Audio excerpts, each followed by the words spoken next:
It takes a community to stop the spread of the coronavirus.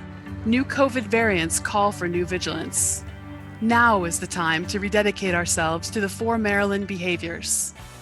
Wear a face covering inside and outside, and check the fit. Your mask should fit snugly against the sides of your face and cover your nose, mouth, and chin at all times. And remember, the CDC recommends masks with 2 layers. Everyone must also practice physical distancing in addition to wearing a mask, especially during activities that require you to remove your mask occasionally, like eating. And also remember to wash your hands frequently for at least 30 seconds and stay home if you feel sick.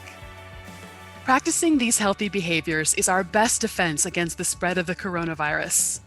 Let's do this for everyone. Let's do this for Maryland.